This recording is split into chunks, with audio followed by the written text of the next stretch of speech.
I can't do it. I refuse. I have sworn to your daughter that I would not do anything underhanded when it comes to my grandchildren. And this would not benefit my son in any way. I'm not resorting to underhanded tactics while my son has a custody battle, without even consulting him at that. So no, I would much prefer you just bring me home. Please, Mill, think otherwise here. I know I hyped your son up thinking that he may win, but there's still that chance that he won't. And if he doesn't, Miranda's never letting me see my family again. Your son's my best chance at all of this. And at least, if he were to have Junior for a time being, I could see Junior just for a couple days until the custody hearing. You, me, and him, we could all testify together, and we could use these days to show Junior has two grandparents taking care of him with Joey. It's the perfect image to go into this hearing. Kristen, I understand that as grandparents, we hit a point where sometimes it feels like time is ticking away. And the less you see your grandchild, any times that you do, it feels as though you've missed 10 years of their life because of how fast they're growing. I, more than anyone else, understand that pain. To know what it's like to be restricted from people that you love and not be given a chance. And it makes you resort to behaviors that you yourself would otherwise deem crazy. But this isn't the answer, Kristen. So then what's the answer? What is the answer then? Tell me that. 'Cause this just sucks. The answer, unfortunately, is like that phrase goes, if you love something, set it free. Well, that's this. You have to trust that they'll come back to you. You can't force family to realize that blood is thicker than water. You can't force your daughter to like you or give you a chance with your grandkids, just as I couldn't. It was when I just lived my life and was there for them that I was rewarded. But if I don't do anything, if I let the bird fly away because you love it, it comes off as me not making an effort as a grandparent. And then she can weaponize that. Oh look, she doesn't even call. Oh look, she doesn't even text. She doesn't care. And then before you know it, 5 years have passed, and I'm labeled as the grandparent who never made an effort with her grandchildren.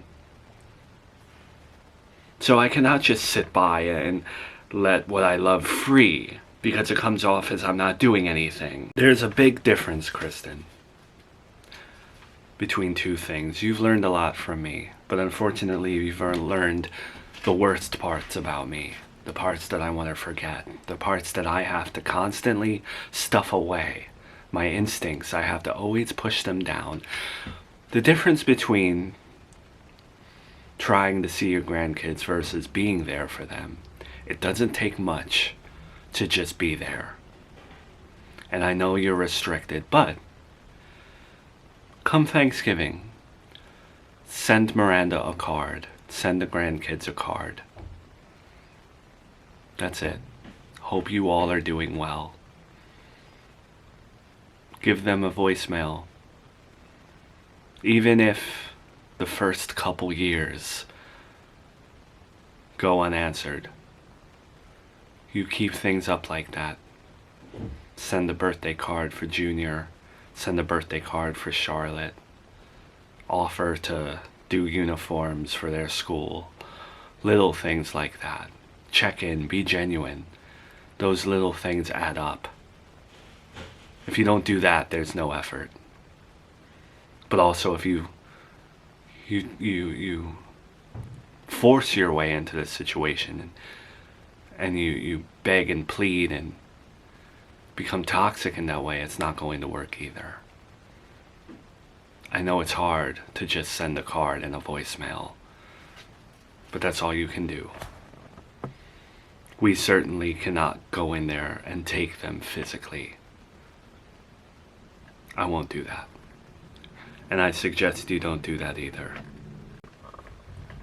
It's just not fair, Mel. Life's not fair. And that's true for everyone, even your daughter. The key is to not be insensitive to others when their life's not going fairly. When Miranda went through miscarriages and her struggles, I ignored them. Those are things we didn't talk about growing up. So I didn't do it with her. But I'm sure she had moments where she thought life was unfair, because she did everything by the book in terms of pregnancy. And now, for you and me, life is not fair. And why should your daughter give a rat's ass? Hi, man. You know what? You're making an honest living. Well, honest may not be the best term here, but you're making a living. So that's all that matters, I guess. If my ex-wife doesn't want me here, then I won't. I'll leave. I'll respect that. But I need it to be clear that there's no merit here. She didn't like what I had to say. She didn't like that I critiqued her. So I'll leave, but I want this on camera for the courts, okay? I want to get you on here as well, if you don't mind. Well, I don't really care. Hey, Joey Riley here. Just came. I was invited to my ex-wife's house to see my child, and I said something about parenting, and I critiqued her, and she is kicking me out right now from seeing my son. She said I had to leave. Can you, officer, security guard, let me flip the camera. Can you give me a statement here? Is my ex-wife kicking me out right now? Yes. Miranda has asked you to leave. Alright, can you just specify the reasoning why she's asking me to leave? Can you let them know, please? For anyone seeing this video, I am employed by Miranda. She asked me to escort her ex-husband out of this house. She did not give me a reason why. It's not my job to ask why. She has not his job to ask why. Okay, it's my son. Can you just be honest here on camera, please? Just let them know. Was I violent? Did I do anything physical or anything like that to put my son in harm's way? No, but you did raise you. Alright, thank you. Thank you so much for that information. I appreciate you taking the time. Sorry that I gave you a hard time today. Again, I know you're making an honest living, but I'll be on my way. Alright, have a good day. Yo, before I go though, you said you don't have children, but maybe one day you will. And I just want you to remember that as a security guard who gets paid by the hour, where, no offense, but here, there's no room for growth in this little gig that you got, man. You could do better. You could work at like a building in the city here and be a fire guard and make so much more money, and get the top license there, where you're looking at the pipes of the building and then doing safety inspections. You could make a lot of money doing that, but you choose to be here. And as you choose to be here, dude, when you have a son of your own, just remember that I did nothing to not see my son right now. I have taken care of him. I have been a good dad. And you just stopped a father from seeing his son because she's giving you a little bit of money. You can't take money to the grave, dude. Jerk. Is my mom still working at a school, or is that like something everyone forgot about, or did she just stop showing up? Yeah, she still works there. She's doing pretty good. They like her at the school. At least she didn't wind up working at junior school or something like that. I'm surprised you're talking about her. Well, it's hard to not talk about her when you're reminded of her because you see her car outside your house. And in the passenger seat, you see your former mother-in-law, who you've been letting her see your kids. What was that about? You know I have cameras that can zoom in, that can replay, that are in color. Oh, I should have known. Well, I was with your mother. We were having brunch, and she said to come with her somewhere. I got in her car, and she took me to your place. She explained that she somehow knew you and Joey were fighting, which was ridiculous to me, which seems like everything was kind of orchestrated. But I'm not saying my son orchestrated anything. I think she just kind of knew what was going to trigger what. She knew you guys were fighting and there was an incident, and then she pointed out that you stepped out. And full transparency, she asked me to go into the house and take Junior, so that you would have to fight for him rather than vice versa. And Joey promised to let her see him, all of this, and I told her no. Full transparency. The opportunity was there. I could have easily just walked in, taken him out, been done with it. But I didn't, and I hope you see that. So she really took you here just to try and break in, well, not break in, but walk in, use your privileges to take Junior while I was fighting with Joey. That's really what my mom tried to get you to do. Yes, but I also no longer want to throw her under the bus. I have nothing to gain from that. Before, maybe, but now, no. I don't want to kick a woman while she's down. She's not perfect, but none of us are. No one out there in the world makes zero mistakes. We are all impulsive. We all do things that we should apologize for from time to time. Others worse than others. So I am not going to put her down anymore. I appreciate your honesty. And I did a little bit of like lip reading on the cameras, and it did seem like you were pushing against something. Meaning you did the right thing, and my mom did not do the right thing. And I think that this really points to, it just solidifies that this woman cannot be trusted. She cannot be trusted.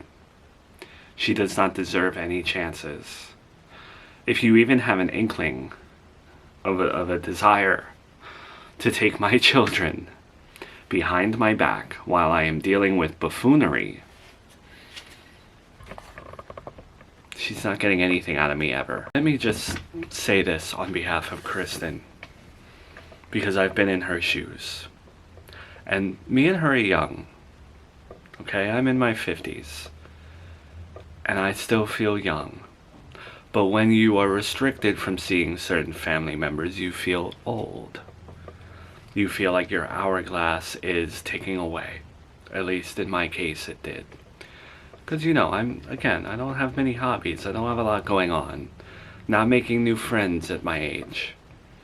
There I go, making myself sound old, but you get what I mean. She's desperate.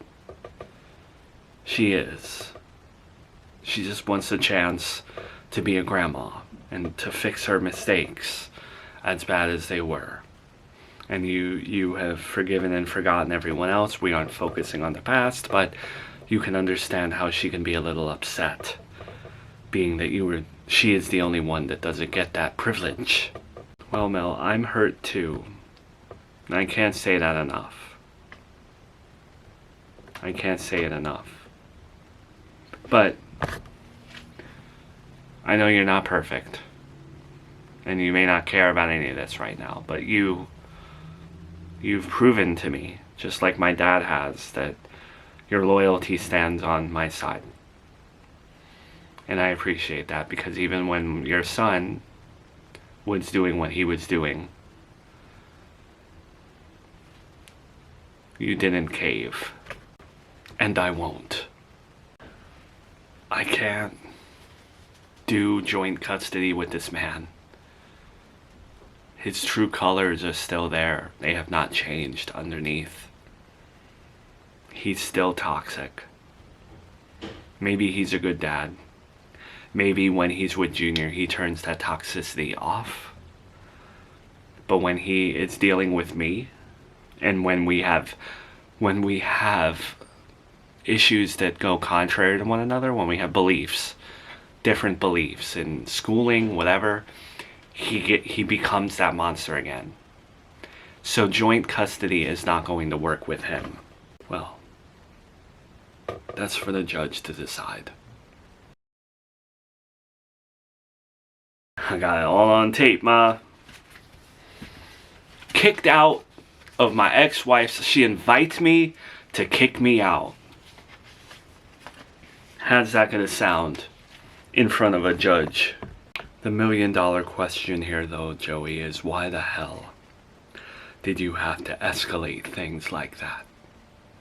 Why couldn't you just go about it in a more diplomatic way? I wasn't escalating anything. I was just being myself. I bust my butt at the tattoo shop. My hands are like this when I leave because of how much I'm practicing in between piercing and just drawing all day, busting my ass, losing sleep. And I'm injured from prison. I'm going through it, not to complain. But I miss the hell out of my kids. And, yo, I hate that people think that I don't give a crap about my daughter, because I do. But I don't have custody. I can't. I'm trying to focus on one kid at a time. She took custody behind my back, which stings, which makes me feel like an idiot. And I bottle it down. I bottle it down as a father. Father's Day is less than a year away, and I gotta live with this stuff, you know? And there's only so much as a good father you can stuff down. So I walk in, and I'm still, I'm dealing with Junior's schooling being the way it is, and him not getting the help that he needs. And then he's saying, "Daddy, this," and then I know I have to leave him at some point. It's a lot to stuff down, right? Then I go see Charlotte. Everything's good. I go see Charlotte because I care about her, contrary to what people want to think. I go see her, and she looks at me like I am Brian Kohlberger, like I am Jeffrey Dahmer, like I am Charles Manson. She looks at me like I'm a cold-blooded murderer, like a stranger. That's my daughter, my baby girl, my Haley to my Marshall Mathers. And everything that I bottle up came spewing out. And I unleashed on Miranda because, yo, you're the reason, Miranda, you're the reason that my daughter looks at me like that. And you go to sleep at night knowing that? And then to kick me out because I make my opinion. There's no... You'll learn this, Ma, as you're in her house, as I was married to her for how long. There is no free speech in a house with Miranda. You get kicked out. There's free speech in Miranda's house. I've said some things recently that she didn't disagree with. The thing is, though, there are repercussions for free speech. Yeah, you're right. You're right. Say things and you get actions that follow. But that applies to my life too. It applies to my life too. Because if I'm only awarded 1 day custody, or maybe if I get 6 days or something, or maybe I get full custody and for whatever reason I'm a little pissed off, or I'm feeling a little cocky for winning, who knows who I'll take that out on? Who knows what I'll remember in this period of time? Like, who had my back while fighting for custody? Should I share the fruits of my labor when I win with people who really didn't support me? You know, Joey, I do support you, just because I don't want to go do some underhanded schemes or revert back to the behaviors that I used to have. That doesn't... Yeah, of course, because my recollection, is that after the incident, after everything went down with her kicking me out, I get a meeting with my mom second. You saw Miranda before you saw me after this fight. So, I know you're my mom, I love you. And I don't want to restrict you from seeing Junior if I win, but I definitely see where your allegiance falls